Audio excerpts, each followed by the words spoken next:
लग्यो बहुताय।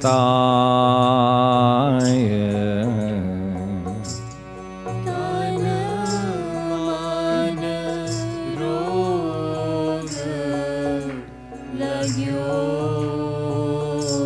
बहुताय।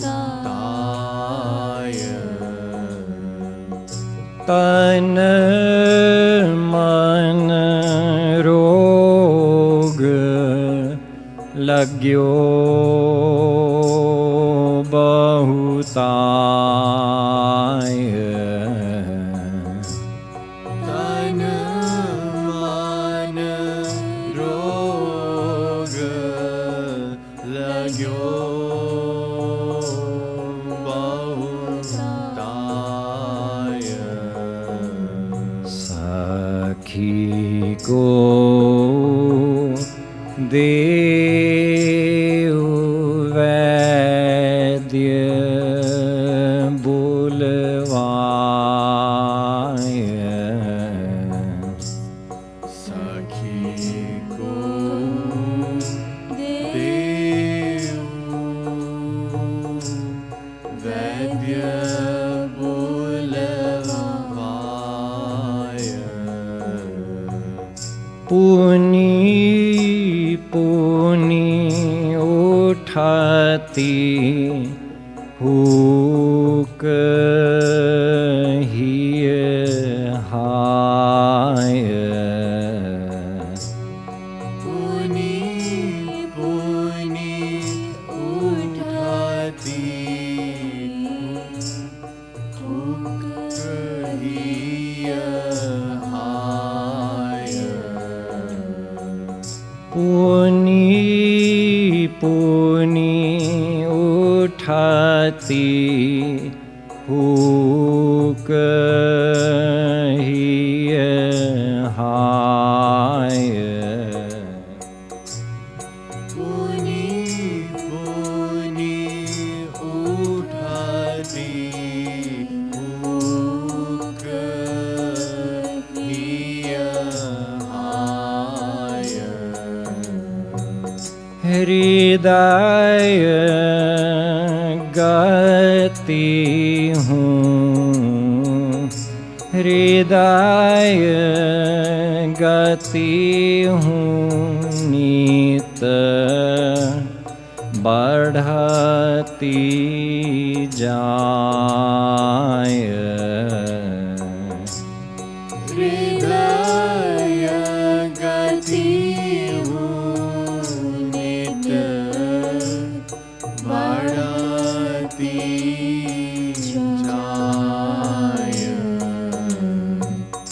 पुनि पुनि मम तनु कांपत जाय।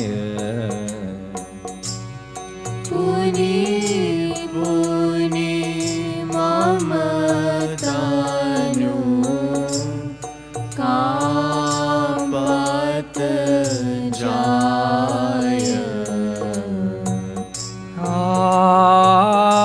आवती दीर्घ श्वास सदाय।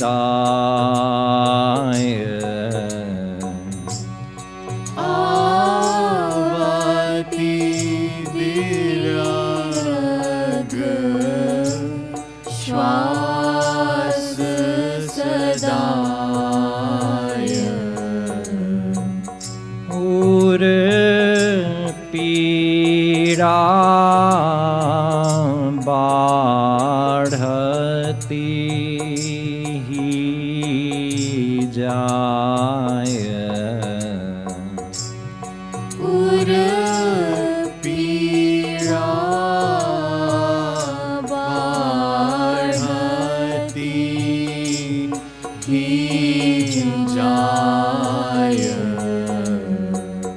तनु ते निकसत स्वेद सदाय। तनु ते निकसत स्वेद सदाय सखी को देव वैद्य बुलवाय सखी को देव वैद्य बुलवाय सखी को देव वैद्य बुलवाय सखी को देव वैद्य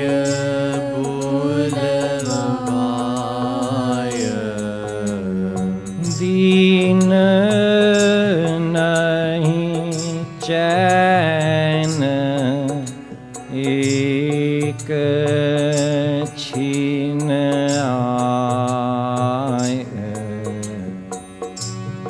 दीन नहीं चैन एक छीन आय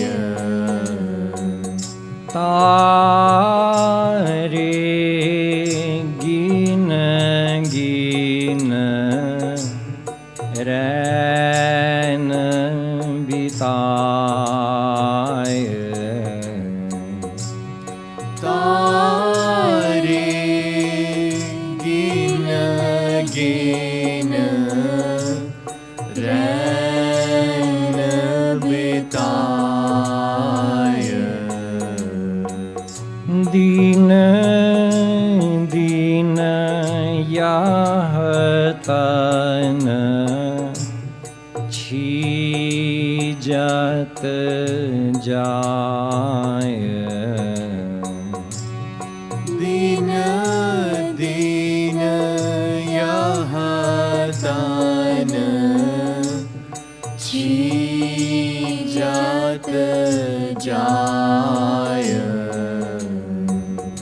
जग सुख सपने हूँ नाहीं सुहाय जग सुख सपने हूँ नाहीं सुहाय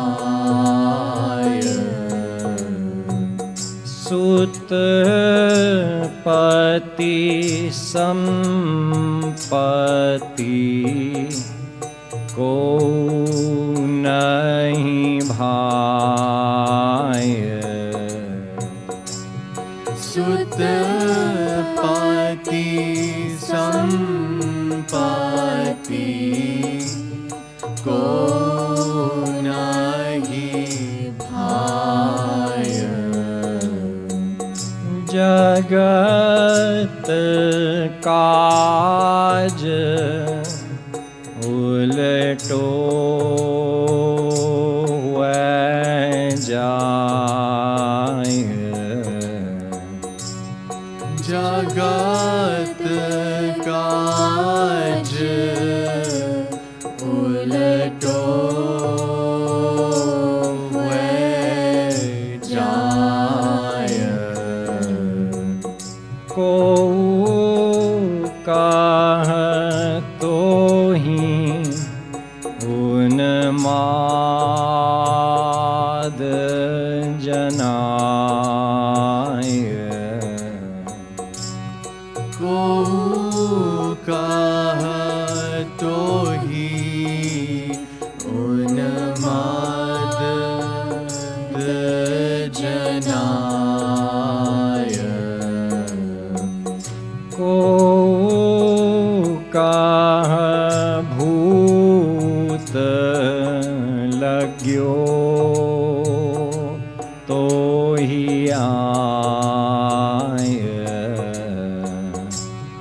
को कहा भूत लग्यो तो ही आय। को कहा तू तो गई बाराय। को कहा तू तो गई बाराय। को कहा तू तो गई बाराय। को कहा तू तो गई बाराय। सखी को दे वैद्य बुलवाय। सखी को देऊ वैद्य बुलवाय। जियत न मरत प्राण तनु भाय। जियत न मरत प्राण तनु भाय। पल फत रहत सतत असहाय। तल फत रहत सतत असहाय। कैसे धर्म गृहस्थ निभाय। कैसे धर्म गृहस्थ निभाय। कैसे धर्म गृहस्थ निभाय। कैसे धर्म गृहस्थ निभाय। कहाँ करूं जाऊं कहाँ हाय। कहाँ करूं जाऊं कहाँ हाय। सखी बेगी उपचार बताए।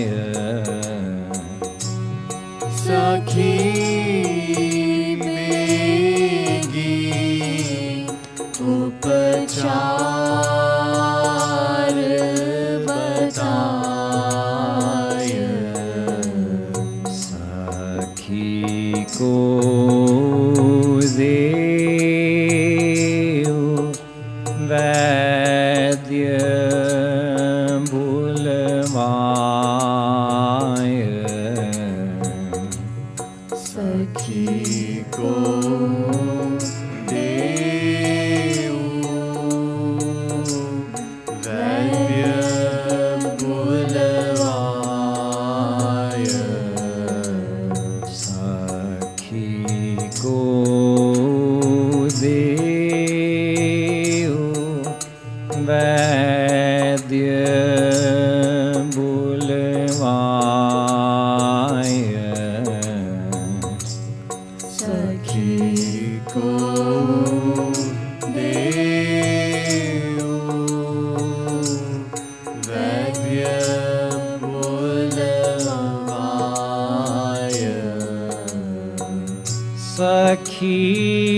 गई कौन बलाय। सखी जानी गई कौन बलाय। यह तो प्रेम रोग सखियाय। यह तो प्रेम रोग सखियाय।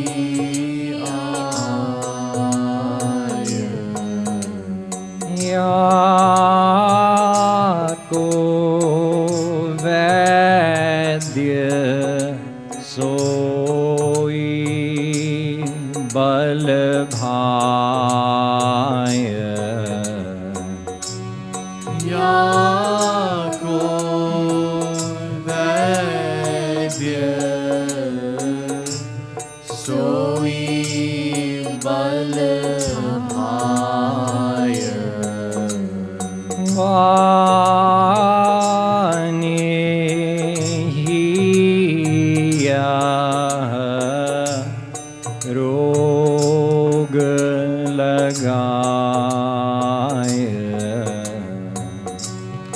वाणी ही यह रोग लगाय।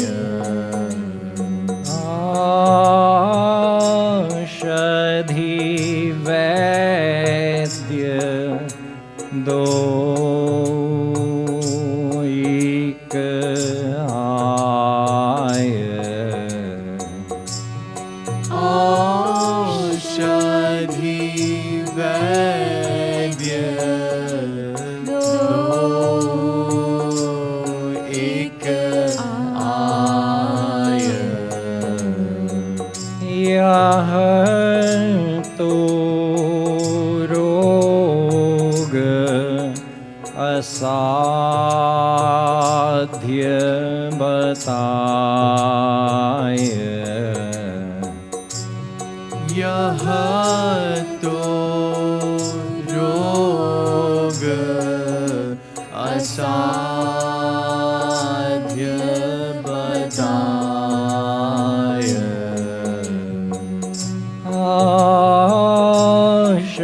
औषधि क्षणिक चैन दिलवाय।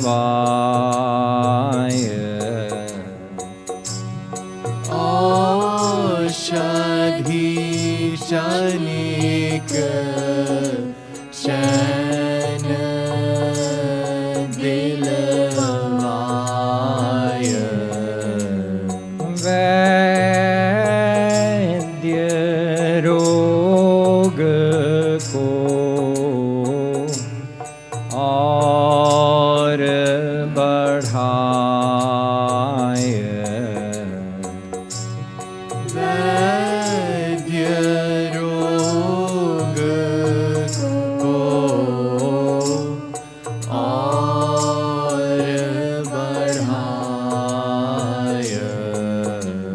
सखी को देव वैद बुलवाय।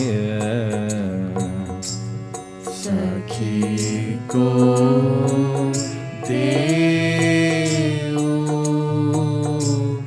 वैद्य बनाय। अच्छा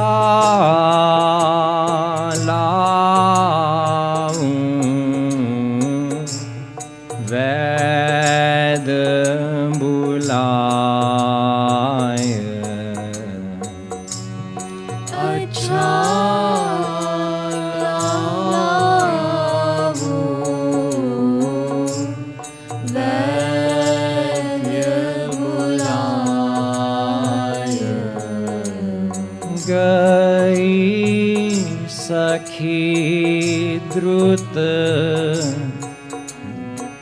ढींग बल भाय गई सखी द्रुत ढींग बल भाय कहीं चलहु मोसंग बल भाय कहीं चलहु मोसंग बल भाय न तू सखी प्राण देह तजी जाय न तू सखी प्राण देह तजी जाय तुम ने ही तो रोग लगाए तुमने ही तो रोग लगाए श्याम वैद बनी सखी ढींग आय श्याम वैद बनी सखी ढींग आय सखी को देव वैद बुलाय सखी को देव वैद्य बोलवाय सखी को देव वैद बुलवाय सखी को देव वैद्य बोलवाय सखी ने लखी दृगन बल भाय सखी ने लखी दृगान बल भाय मृतक देह जनु प्राण ही पाय मृतक देह जनु प्राण ही पाय नारी पकरी कहत बल भाय नारी पकरी कहत बल भाय या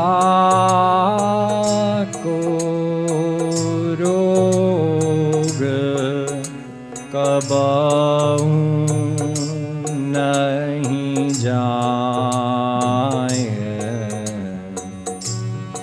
या को रोग कबहू नहीं जाए, या को रोग कबहू नहीं जाए, या को रोग कबहू नहीं जाए, भाग्य भोग्य भाग्य भोग्य ज्ञानी हूँ कहाँ आए, भाग्य भोग्य ज्ञानी हूँ कहाँ आय, कोटि मुक्त महा कहूँ को पाय, कोटि मुक्त महा कहूँ को पाय, यह ही प्रेम रोग कहलाए, यह ही प्रेम रोग कहलाय, यह ही प्रेम रोग कहलाए, यह ही प्रेम रोग कहलाय, रोगी लखी कृपालु डर पाय, रोगी लखी कृपालु डर पाय, रोगी लखी कृपालु डर पाय, रोगी लखी कृपालु डर पाय, रोगी लखी कृपालु डर पाय, रोगी लखी कृपालु डर पाय, सखी को देव वैद बुलवाय, सखी को देव वैद बुलवाय, सखी को देओ वैद बुलवाय सखी को देओ वैद बुलवाय तन मन रोग लग्यो बहुताय तन मन रोग लग्यो बहुताय तन मन रोग लग्यो बहुताय तन मन रोग लग्यो बहुताय सखी को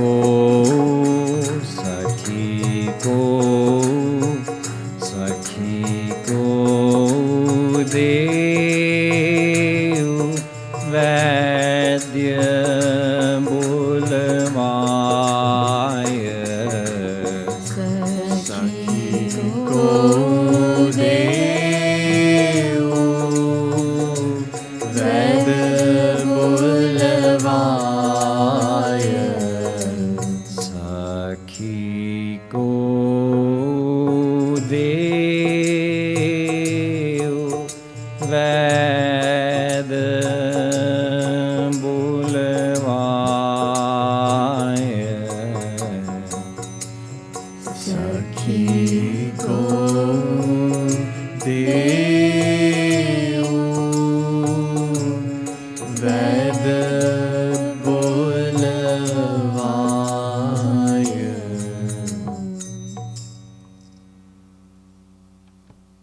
बोलो वृंदावन बिहारी लाल की।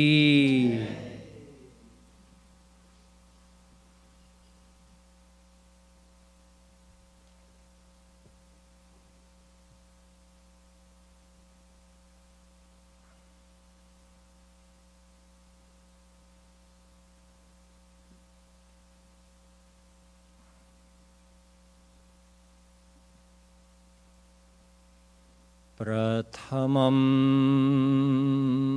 सद्गुरुं वन्दे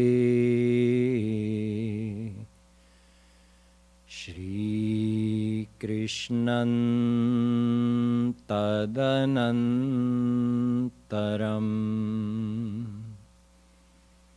गुरुः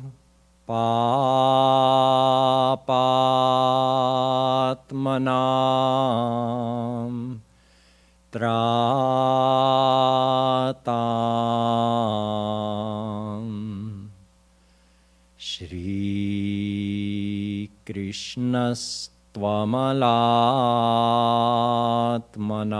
श्रीकृष्णस्त्वमलात्मनां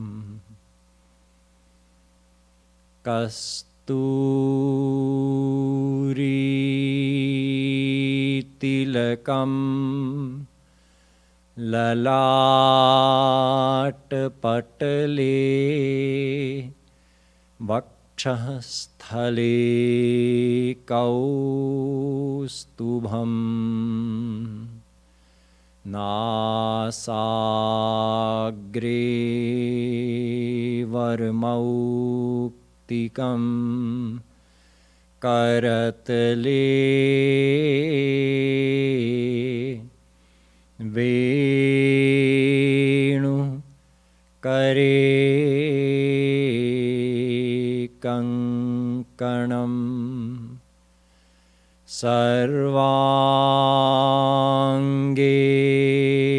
हरिचन्दनं सुललितं कण्ठे च मुक्तावली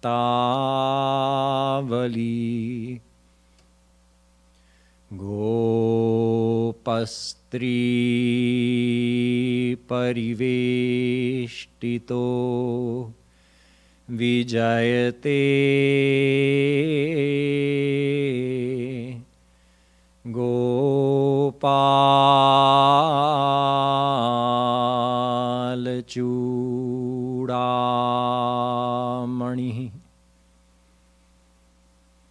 Cheto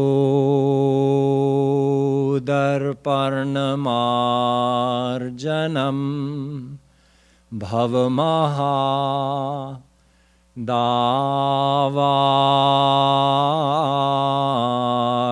Nirvapanam Shreya Kairav Chandrika Vitaranam Vidyavadhu Jivanam Ananda Anandam Buddhivardhamo Viharso Vipradhvare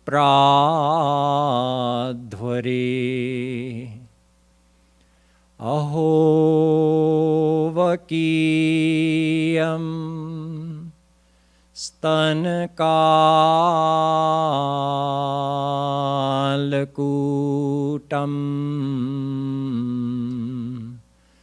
Jighansayapayadapyasadhvi Lebhe gatim Dhatriuchitam tatonyam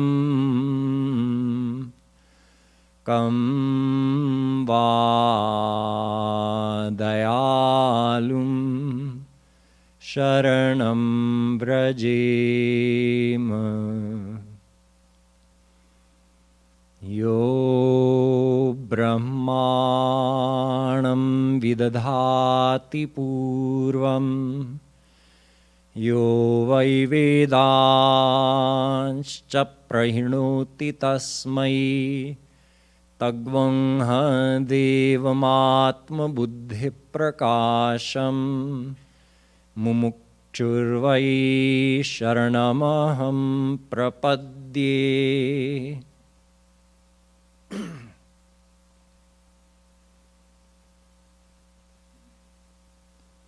The Divine Souls.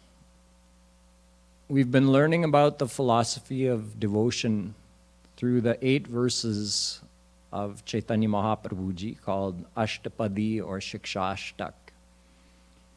So far we've understood some of the practical aspects of devotion as they relate to what do we have to do? How is devotion practiced? We learned that in devotion one should not ask God for anything. One should be selfless. We also learned that the name of Shri Krishna is the means of practicing devotion. That's a tool. By chanting his name, we purify his heart, our heart. However, that name has to be chanted in a very specific way. First of all, we have to have utmost humbleness while chanting the name. Secondly, we have to have faith that Radha Krishna are in their name. This name that we're chanting is none other than Radha Krishna.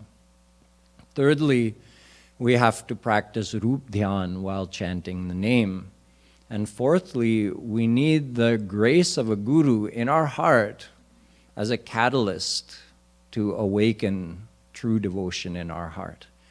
If someone has all of these things and they keep practicing devotion, they will purify their heart and they will be able to observe some progress.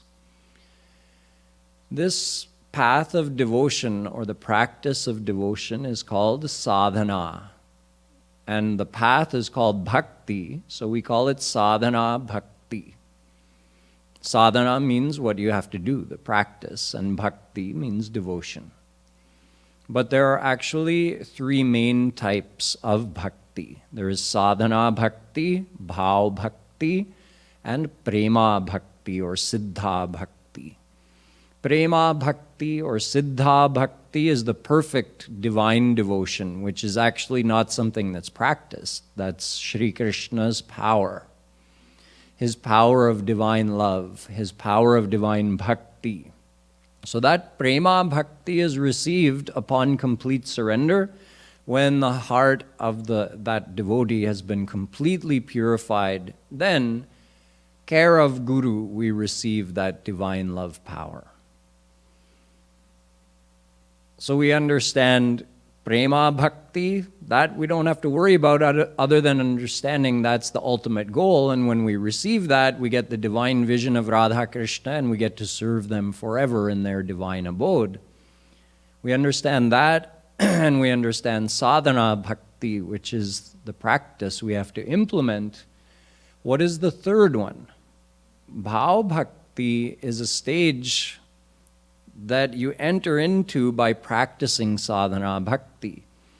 If everything is practiced correctly according to what we've learned so far from the Shikshashtak, then one enters into the stage of bhav bhakti. With the grace of one's guru, when the heart has purified to a certain extent, we start experiencing some symptoms of bhav bhakti. Bhav bhakti is also not practiced, just like prema bhakti is not practiced. Bhav bhakti is a stage you experience through your guru's grace if you keep practicing sadhana. So really, our main concern and the thing we really have to understand is sadhana bhakti. However, even though bhav bhakti isn't practiced, it's just experienced, it's helpful to have some knowledge of the characteristics of bhav bhakti so that we can understand what we're experiencing in devotion, and we can increase our faith by realizing that we're actually seeing some evidence of real progress. The symptoms or characteristics of bhav bhakti are described briefly in a couple places in the Shikshashtak and elaborated by Chaitanya Mahaprabhu Ji's main disciples. For example, one of the Shloks of Shikshashtak says, Nayanam galadashrudharaya vadanam gadgadruddhaya gira Pulakair nichitam vapuh kada tavanam grahane bhavishyati. Mahaprabhuji, in the words of a devotee, is praying to Shri Krishna, and he says, when will that day come? Make sure your phones are turned off. When will that day come when, while chanting your name, O Krishna, tears will come from my eyes? Tears of love for you, tears of longing for you. See, this is one symptom that bhav means, literally means feelings. Affinity for Radha Krishna. Devotion is not just a practice. That's the preliminary part. The practice part, sure, that's the work we have to do. But the real form of devotion and experience of devotion is affinity, love for Radha Krishna. And where there is love, there's tears. Tears of joy in meeting, or tears of longing in separation.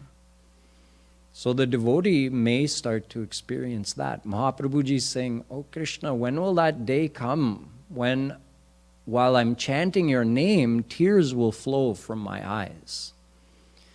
When will that day come that while chanting your name, my voice will choke with emotion? When will that day come that while chanting your name, I'll feel such a thrill that the hairs on my body will stand on end. Or I may be so thrilled in chanting your name that my body will tremble. I'm waiting for that day to come because these signs will tell me that I'm developing real devotion for you in my heart. Mahaprabhuji's disciple, Rup Goswami, one of his main disciples, wrote a very important book about devotion, expanding upon all of these practical topics. It's called Bhakti Rasamrit Sindhu. You hear Shri Kripalu Maharaj quote from this scripture very regularly. In this scripture, Rup Goswami describes 9 characteristics or symptoms of bhav bhakti. He says, Chantiravyartha kalatvam viraktirman shunyata asha bandha samutkantha namagane sada ruchi Gunakhyane asakti tadgunakhyane pritis tadvasatis thale. He mentions 9 things. So we can see, have we experienced any of these, and to what extent, to what intensity, and that will give us some indication that we've made some progress and we're making progress. These are the signs that one is starting to enter into bhav bhakti. And then these experiences go on increasing and intensifying all the way up to God realization. So one shouldn't think if we have experienced one or more of these that we're at a very high level in devotion. No, it just means we're just starting to enter into bhav bhakti. We still have a long way to go, but it's a positive sign if we're starting to experience any of these. So let's see, what does Rup Goswami say are the characteristics of bhav bhakti? First, he says chanti, and you'll recognize many of these from the daily lectures of Shri Kripalu Maharaj. Chanti means there's something that's really irritating. By all rights, you should be angry about it, but you don't feel angry. It doesn't bother you, you're not perturbed. Or, if it's not to that extent, let's say you're less perturbed than you should be. You're less angry than you would normally be in such a situation. So you see, it's different than saying, okay, I felt really angry, but I controlled my anger. Yes, that's also a victory, but that's not what Rup Goswami is talking about. The anger itself didn't come. We also call this sahanshilata, our ability to bear uncomfortable or aggravating situations without being aggravated, without getting angry. This starts to develop. This quality, which is such a great quality of mind, it actually develops through practicing devotion. But when it starts showing its face, it means it's showing you that, okay, I'm starting to enter into bhav bhakti, if I've started to get a little reduction. Again, remember, it doesn't mean you're all sitting here now, none of you are experiencing anger, so it means all of you are in a very high stage of bhav bhakti. No, because there's nothing to cause you anger right now. When you're in the situation, the anger's there just beneath the surface. When the right situation presents itself, then the anger pops its head up, shows its face. So when you're in those situations, and you don't react, you don't feel angry, oh, it's not a big deal. That's a sign that you're entering into bhav bhakti. Chanti. The second one is avyartha kalatvam. Vyarth means waste, and kal means time. A feeling of not wanting to waste any time of wanting to use every spare moment we can find to do devotion. I was just talking with someone the other day, and we were discussing how it's just a normal characteristic of the human mind. If we have 1 hour, we had a very busy day and we have 1 hour free only, we're more likely to make use of that 1 hour for some devotion than if we have the whole day free. 8 hours, 10 hours, 12 hours, then will we spend even 1 hour in devotion? We're more likely to squander all of that time. That's why it's said, 2 things you don't want extra of are money and time. But anyway, the devotee starts feeling the value of time. They get greedy. Oh, if I can just squeeze out a few more minutes here to read a few pages of Prem Ras Siddhant, or watch another YouTube video of Maharaj, or do a little kirtan, chant Radha Krishna's name, the devotee starts feeling that urgency and a hunger to use those spare moments and minutes in devotion. And feels that the time wasted, like let's say you're just with somebody and they start talking to you, and they start gossiping or talking about unnecessary worldly things. So before entering into Bhav Bhakti, a person would just feel, oh, whatever. It wouldn't have much effect on them, or they may even relish those discussions. But the one who's entering into Bhav Bhakti starts feeling, well, in the words of when Kripalu Maharaj explained this shlok, he said, when someone is, enforcing such worldly talks or gossips on you, it should make you feel like they're stuffing gobar into your mouth. Like that should be your reaction, like, oh, get away. So the devotee really starts feeling, I don't want to put my mind into such things unnecessarily. Whatever I have to for work and family is required, but other than that, why do I want to spend even a single moment thinking about or discussing worldly things? I could be thinking of Radha Krishna. So this is avyartha kalatvam. Number 3, virakti. Virakti means detachment. This doesn't mean abandoning or destroying the objects of the world. It means a reduction in the need that the mind feels to have those things. You still make use of them. It's like the difference between when you're living in a house that you've bought, that you own, or you're living in a house or an apartment that you're renting. You know full well when you're renting, this is not mine.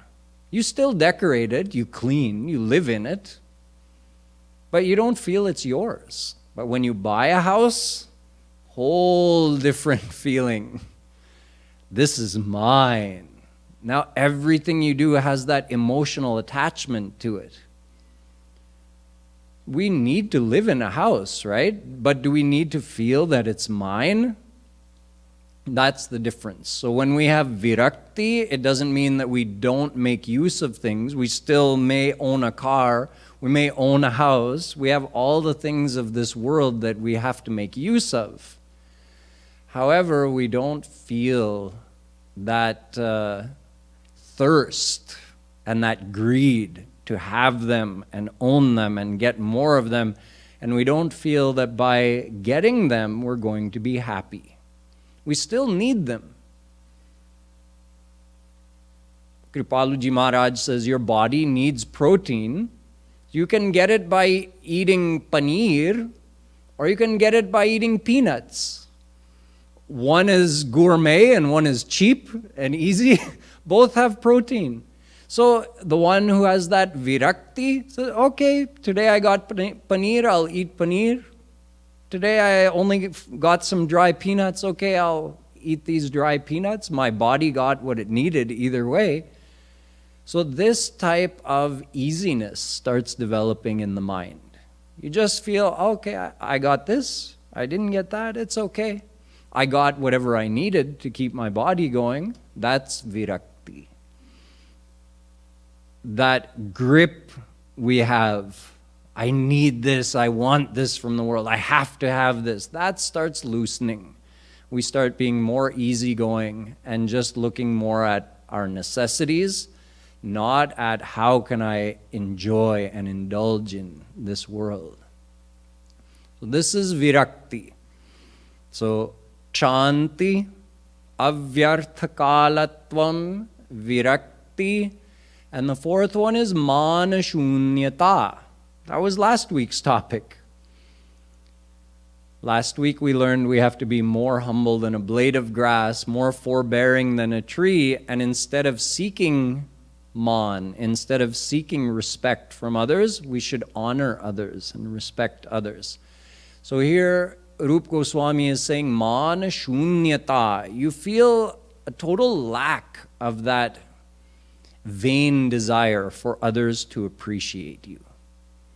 Again, remember this is a spectrum, right? We all start out on one end of the spectrum and we start working towards the other side. As our heart purifies and we start entering into bhav bhakti, it won't just be that one day all of a sudden that desire for others to respect and appreciate you has vanished completely. No, you'll just notice that it's reduced.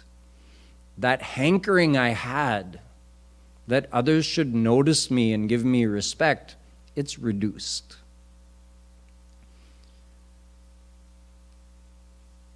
As you keep doing devotion, that should keep increasing. So this is the value of understanding these qualities of bhav bhakti, is that not only should we notice, okay, I've started seeing some of these qualities of bhav bhakti, that means I have a true guru and I'm following a true path. I'm getting the real results I'm supposed to. Not only that, but then you keep watching, you keep observing. Are these qualities increasing or am I stuck? Have I just been coasting? So I've stopped making progress, or even I've started falling back. I've been so negligent in my devotion that these qualities that were developing in my personality, they've actually started disappearing, and the negative qualities have started increasing again. Of course, these fluctuate normally with sanskars anyway, but I'm saying in a more macro sense, we can observe over the years, is my progress continuing in a steady way, or has it stopped because I've become complacent in devotion? Our devotion should be steady. Slow is fine as long as it's steady and we still keep noticing that these qualities of bhav bhakti are increasing. So that's 4. Chanti, avyarthakalatvam, virakti, manashunyata. The next one we also talked about last week. Asha bandhaha. We have a firm confidence, not just a hope, but a confidence in meeting Radha Krishna. We don't feel there's any doubt. No matter how long it takes, how many lifetimes I have to keep practicing because maybe my heart is very impure, so I have a lot of work to do, it doesn't matter. I have firm confidence in attaining Radha and Krishna. If we don't have that confidence, then when we go through a rough patch, we think, oh, when I first started devotion, things were pretty easy because you had good sanskars at that time. And I was getting some nice feelings and I wanted to do devotion.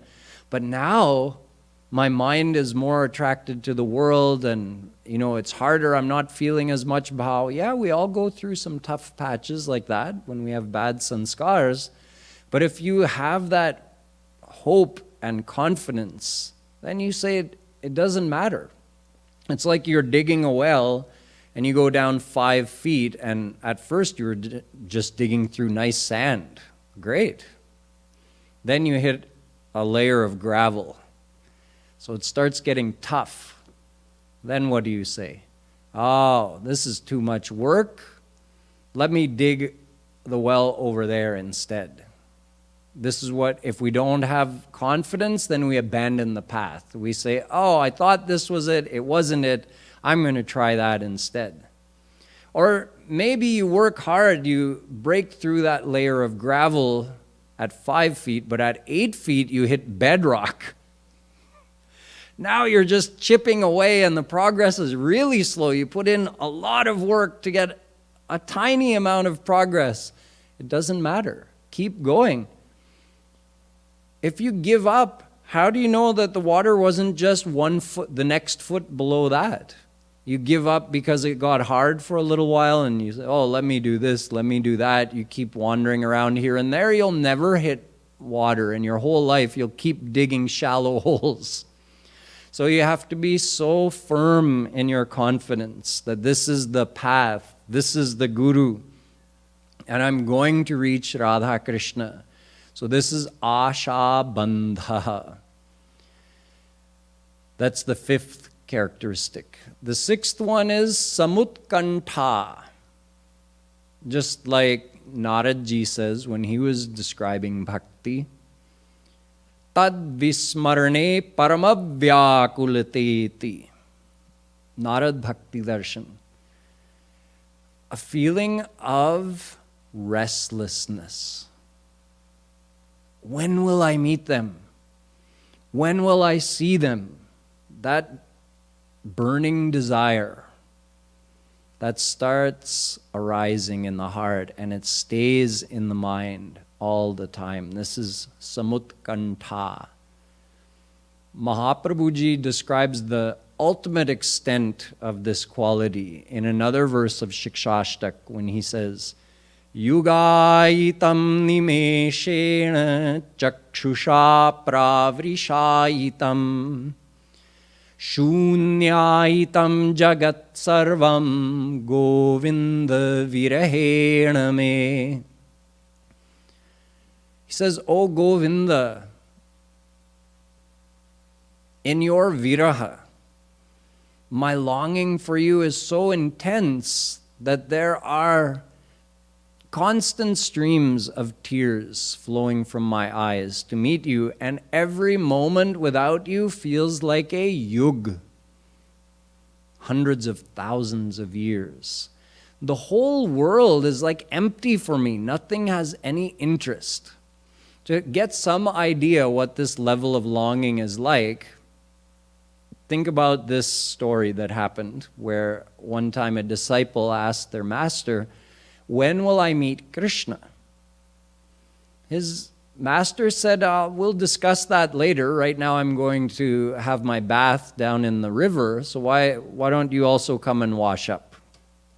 So they both walked out into the river up to, a certain level. And then Guruji grabbed his disciple's head and pushed him under the water.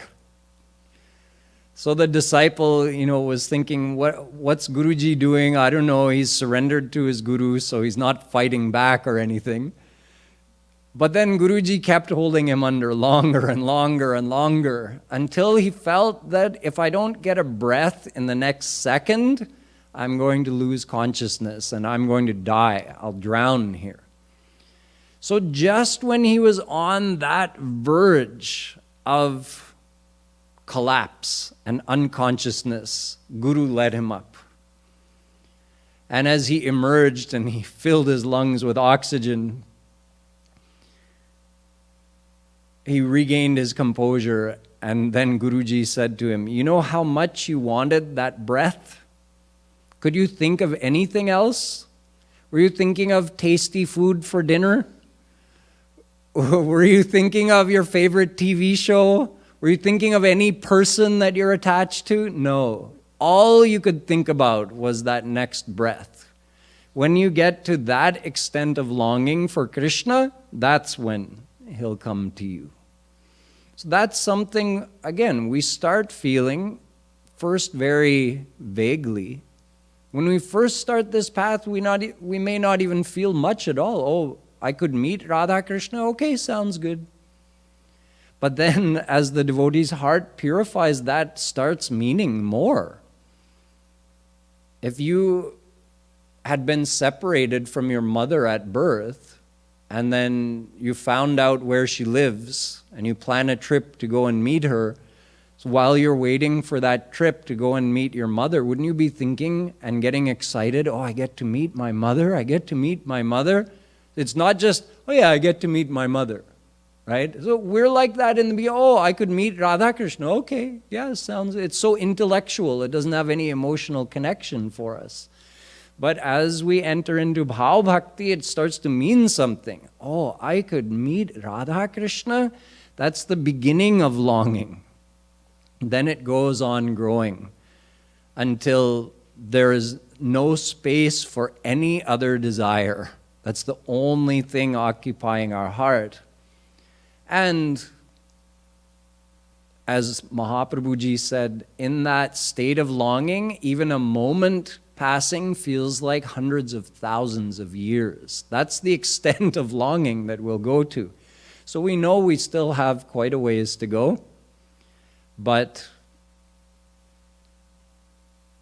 we also know we've made some progress because we can identify at least some of these characteristics in our experiences so far. Now, we've only covered 6 of these. There are 3 left, so I'll keep going further ahead next week. Let me also just mention that these qualities should also be kept quiet. We should treasure them, but not even let on to others that we're experiencing these. For one, it will multiply our pride. And for another, there's a law in devotion. Gopaniyam, gopaniyam, gopaniyam prayatnataha. A devotee and even a God-realized saint tries their utmost to conceal the love for Krishna and keep it a secret in their heart. Nobody should know how much we love him, or if we even love him at all. It's our secret.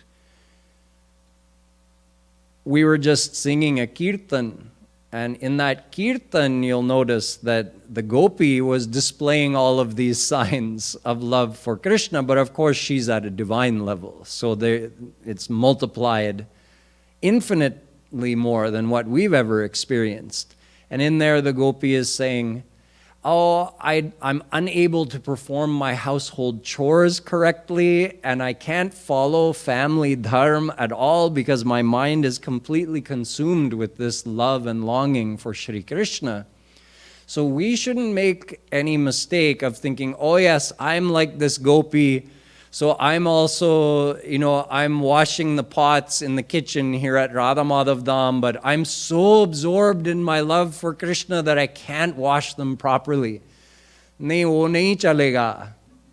That is not love. That is not surrender. That gopi's chores and family dharma is getting taken care of by Krishna himself.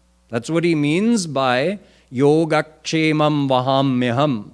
When you're truly at that level that your mind can't even focus on worldly things because you're so absorbed in devotional thoughts of Krishna naturally, not acting like you are, actually you're in that state, Krishna will do your homework for you. Krishna will do your chores for you. Krishna will make sure that everything, all of your dharma you're supposed to be doing in the family is taken care of. That state, when we're naturally in that state, Krishna takes care of everything for us.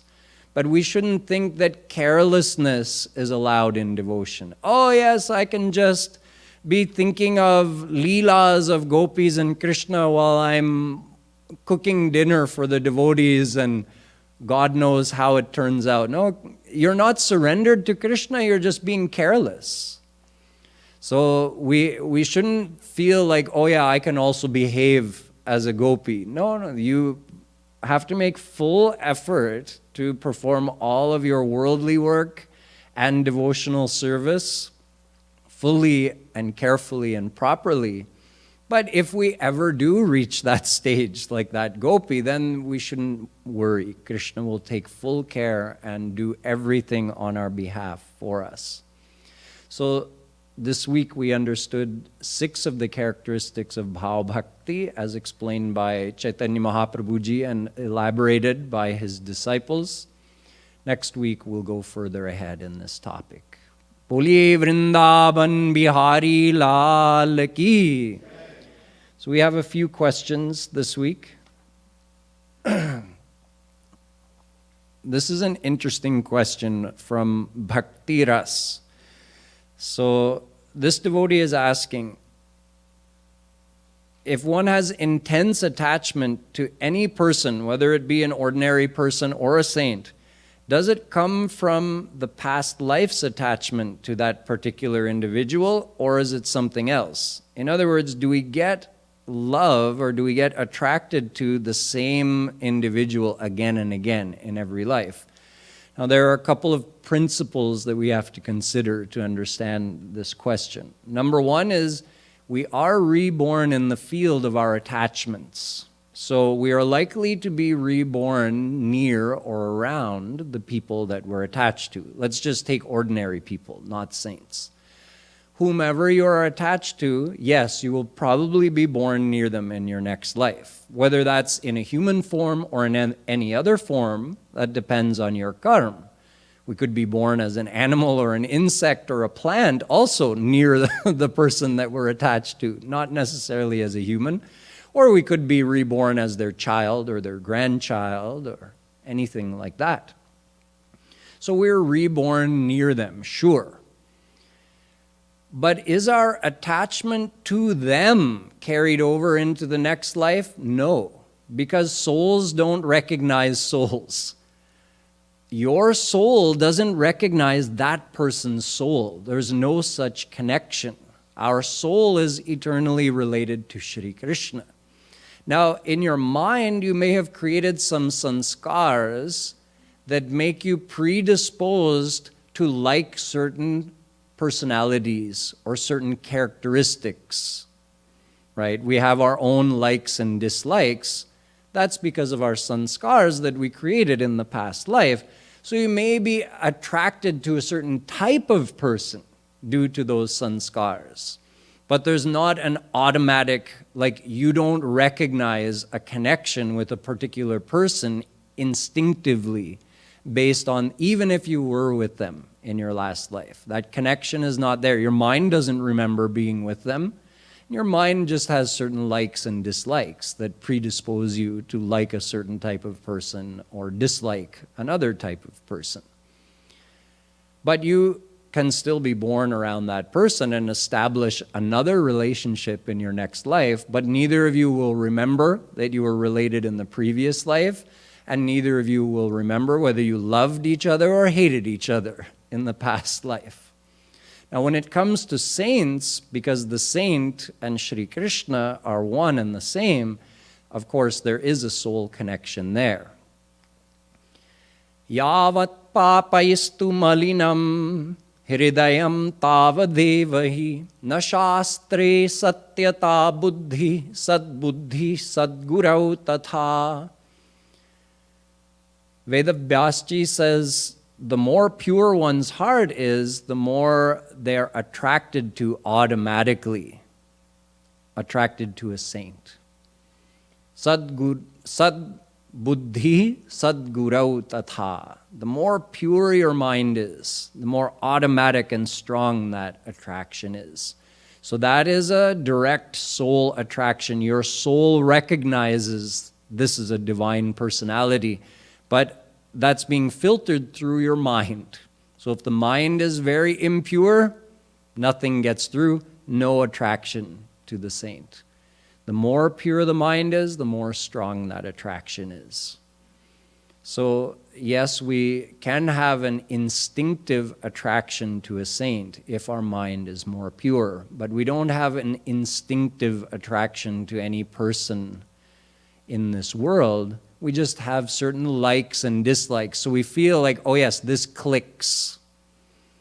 You just have an automatic liking for a person. Yeah, that's just because of their qualities or characteristics that match with what your mind likes. Okay, next question. We're getting a lot of questions about destiny.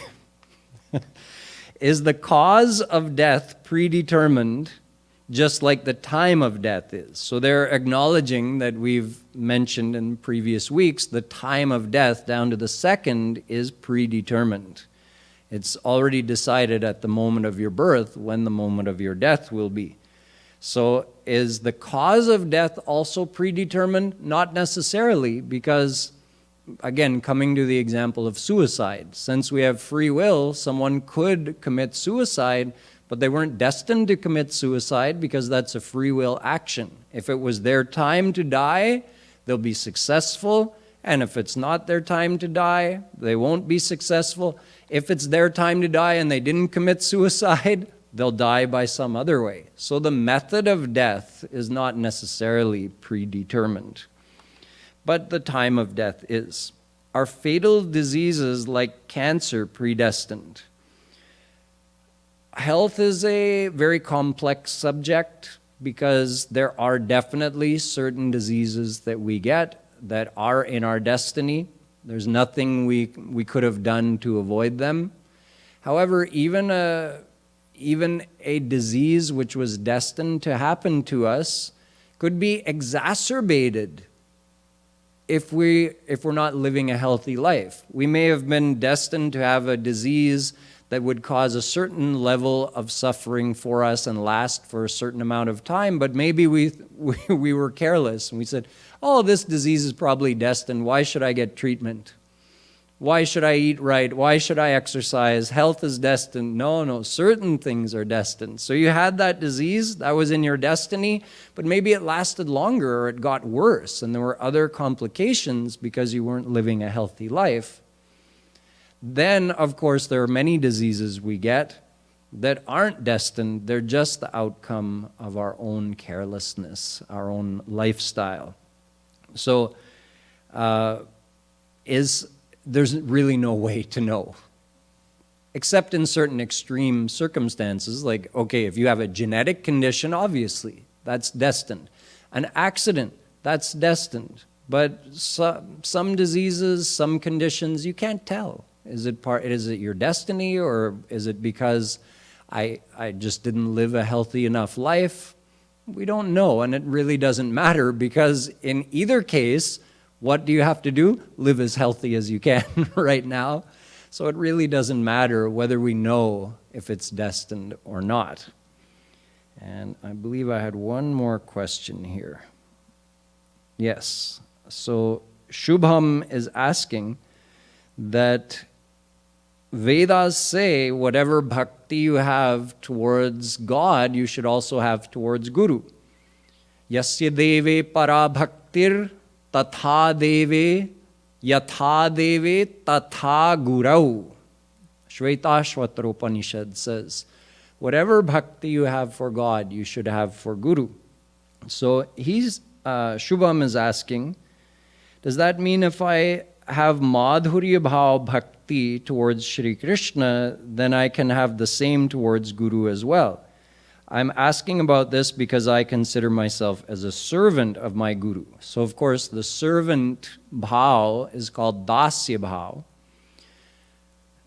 Above dasya bhav is sakhya bhav. Sakhya bhav means considering Krishna or the Guru to be your friend. In dasya bhav, you're the servant and they're the master. In sakhya bhav, you're friends, you're equals. Sakhya bhav includes dasya bhav. So just because you have sakhya bhav doesn't mean you're no longer the servant. You are still the servant plus something more.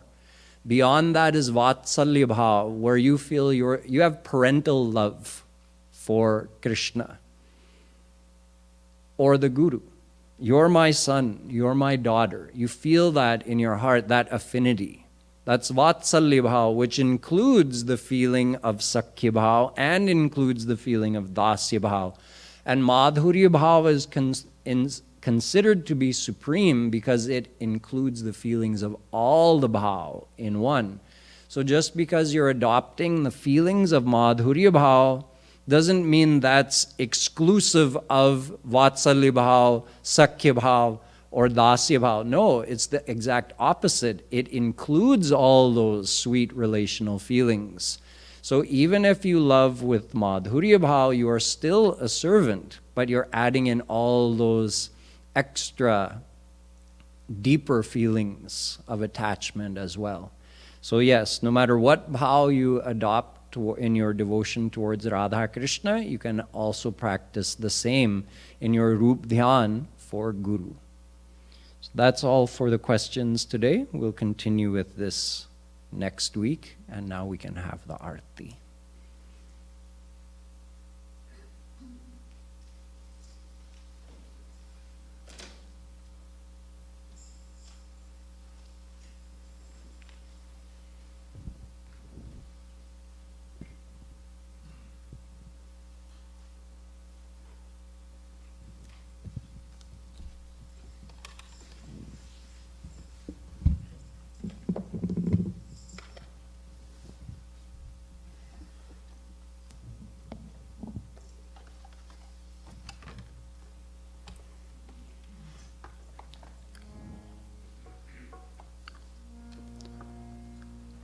जयति जगद्गुरु गुरुवर की, गाओ मिली आरती रसिक वर की। गाओ गाओ मिली आरती रसिक वर की। गुरु पद नख मणि चंद्रिका प्रकाश, जाके उर बसे ताके मोहतम नार। जाके मात नाथ तब हाथ करवास, ताते होए माया मोह सब ही निराश। आवे गति मति रति राधावर की, गाओ मिली आरती रसिक वर की। गाओ गाओ मिली आरती रसिक वर की। अरे मन मोड़ छाड़ नारी नर हाथ, गुरु बिनु ब्रह्म श्याम हूँ न देंगे साथ।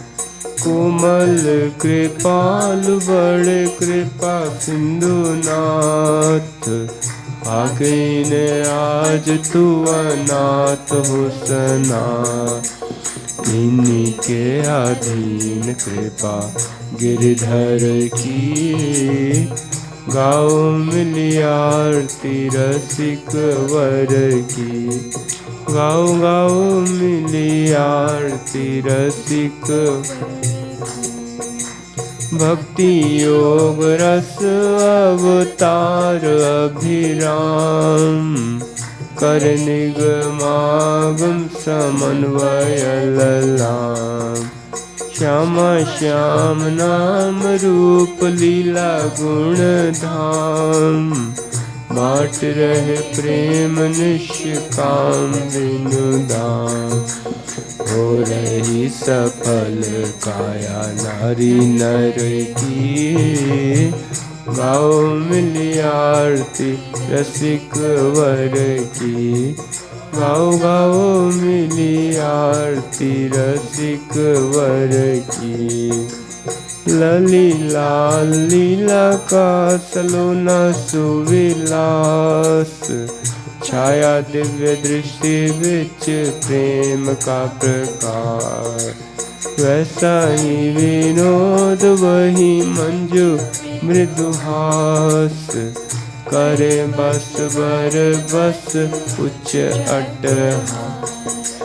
झूमी चले चाल वही नटवर की, गाओ मिली आरती रसिक वर की, गाओ गाओ मिली आरती रसिक वर की।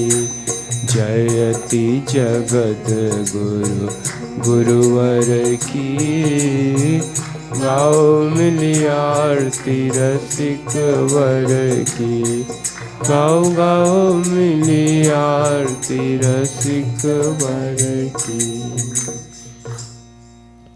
आरती प्रीतम प्यारी की, के बनवारी नथवारी की। आरती प्रीतम प्यारी की, के बनवारी नथवारी की। दुहुन सिर कनक मुकुट झलके, दुहुन श्रुति कुंडल भल हलके, दुहुन दृग प्रेम सुधा छलके। चसीले बैन रसीले नैन, रसीले सैन, दुहुन नैनन मन हारी की, के बनवारी नथवारी की। आरती प्रीतम प्यारी की, के बनवारी नथवारी की। तून दृग चितवनी परवारी, दून लट लटकनि छवि न्यारी, दून भौम अटकनि अति प्यारी। रसन मुख पान हसन मुस्कान, दसन दमकान, दूनी बेसर छवि न्यारी की, बनवारी नथवारी की। आरती प्रीतम प्यारी की, के बनवारी नथवारी। एक उर पीताम्बर पहरे, एक उर नीलाम्बर लहरे, दून उर लर मोतिन छहरे। कन कनन खनक किन किनन झनक, नूपुरन भनक, रुन रुन झुन धुनि प्यारी की, बनवारी नथवारी की। आरती प्रीतम प्यारी की, के बनवारी नथवारी। एक सिर मोर मुकुट राजे, एक सिर चूनरी छवि छाजे, दून सिर तिरछे भल भ्राजे। संग ब्रज बाल लाडली लाल, बाह गल डाल, कृपाल दुहुन दृग चारी की, बनवारी नथवारी की। आरती प्रीतम प्यारी की, बनवारी नथवारी। आरती प्रीतम प्यारी की, बनवारी नथवारी की। मत प्रेयान राधिका प्रेयान, मधवो राधिका तव तस्मादपि गरीयान्यो कृपालुर्मे जगद्गुरु गुरुं भजति श्रीकृष्णः श्रीकृष्णं भजते गुरु सिद्धान्ततस्त्व भेदेपि कृपालुर्मे गुरुर्मा शरण शरण महाप्रभु तुम स्वामी हम दास कीजिए कृपा कृपालु मम दीजिए गुरु सहवास तुम दीनन रखवार हम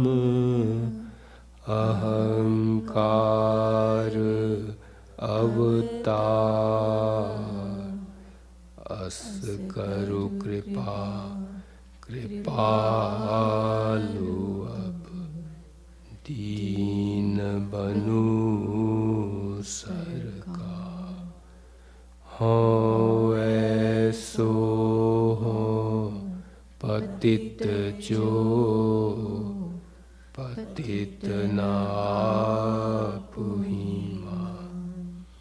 ऐसे पतित विचित्र को पावन करु तब जान सब भिखारी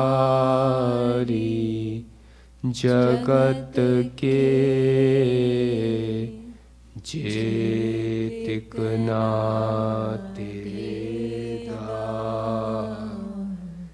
दिव्य प्रेम आनंद के तुम एक साहुका।